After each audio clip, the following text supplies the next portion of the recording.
Topic Analyze Math and History, and we are going to take a look at the sine waves and the cosine waves.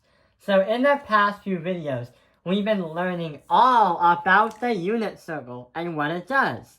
What it really does is it can help you convert from radians to degrees, but also to understand the angles, the sides, and the information of a right triangle, but also is used for advanced geometry. So what we're going to do is we're going to learn a new way of understanding and visualizing trigonometry.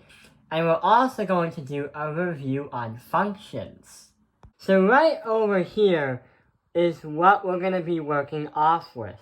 We have an empty ratio table and also a unit circle as a reference. So going back to functions, we can say that a function is always going to be an input and is also going to have an output. But what's happening is that input is going to be the angle in trigonometry, which becomes an output. What we're trying to exactly say is, for example, usually we see the f of x is going to equal the sine of x. So there's a sine function of x, and that's the same thing as saying the function of x in this case scenario. But we can also say the function of theta of degrees is going to equal a measurement or a trigonometric ratio of theta. So these two are exactly the same thing, but they're different ways of saying it. Remember, you probably learned this in algebra or geometry, that for a function to work, there must be an input and an output. So right over here, we have a ratio table. We have x and a sine. So what we're going to do is we know that the degrees and also the x, if you put that into the sine machine, which is a funny way to say it, then you're going to get a sine ratio, which is literally the sine of this. So we're going to move all this stuff from the unit circle and put it onto here. Ones like we have 0, we have pi divided by 4, pi divided by 2, pi, 3 pi divided by 2, and last but not least, 2 pi. We're just focusing on positive numbers because it's easy to understand and learn from when we apply this on a graph. But wait, what does the graph look like? So right over here, you see what looks like an XY plane, because it actually is an XY plane. So instead of having the usual digits of like 1, 2, 3, 4 on both axes, we have instead pi divided by 2, pi, 3 pi divided by 2, and 2 pi. And guess what else happens? We also have a negative side on the left. So what do you notice about this coordinate plane? Or what's so strange about it? Well, all these numbers look like that they're the same numbers that you saw on a unit circle. But why are we trying to do this? Why are we putting a circle, all this information, into this information? Well, what we're learning today is not only the sine waves and the cosine waves, but we're trying to understand in more detail another way to visualize the trigonometric functions in trigonometry, as well as the ratios with angle measurements, and also a more clear visual idea of what's actually happening. So let's get started right over here. When we have 0 and we have the x, that is going to talk about on the unit circle labeled as the x points of each. These are actually the quadrantals. So we have 0, pi divided by 4 is not a quadrantal. So you have to actually do the math.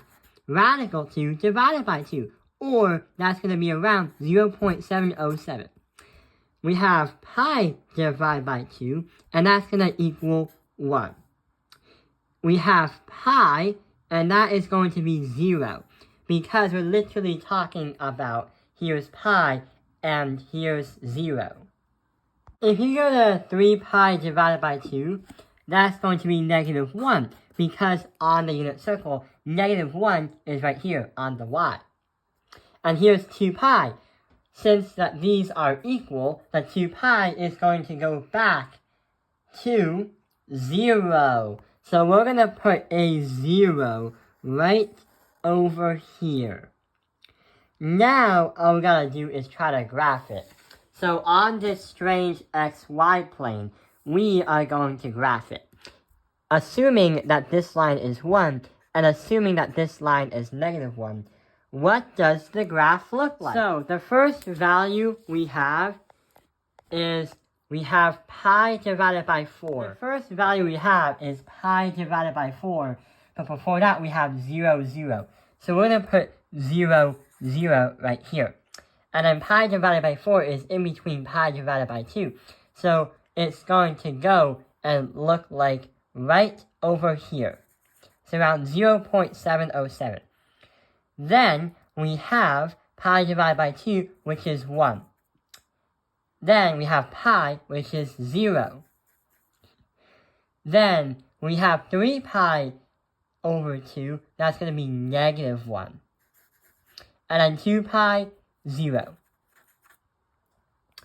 And there's another one that we haven't gotten over yet. But in class, in our pre-calculus class, we also went through the one 7 pi divided by 6. And then we got 1 over half when we calculated the right triangle on the unit circle, which you actually had to calculate on the unit circle. So negative 1/2 is going to be around right here. So we're going to place it right over here. So we have some plots right here. And what do you notice? If I connect the dots like this, just like we're connecting a dots like a mystery, it looks like a wave. If you were to go to the other side of the graph, because waves don't just start and stop all of a sudden in the math world, the crazy thing is, if you were to do that, all these would have different literal signs. Like they would become positives and negatives, but at the same points. So we're going to put this one right over here at negative 1. This one is going to be at 0. Right over here is going to be positive 1. And this is going to go at 0. So it's literally going to go and continue the wave like this. Basically, we still use the same thing, but at a negative vector. So right over here looks like a wave. What is this wave called? Yeah, since we were playing around with the sine, and the literal video was called the sine waves and the cosine waves, we can say that this is indeed called a sine wave. Wow, that is really, really cool. Say hi and wave to it. Another thing that we're going to take a look at is its period. And the period is how many times it can go around one rotation. The period is going to equal 2 pi because it goes back to the beginning. It goes here, up, then down, and back. The amplitude is going to be from the medium to the top of the crest of a wave. And it's literally going to be the amplitude is 1.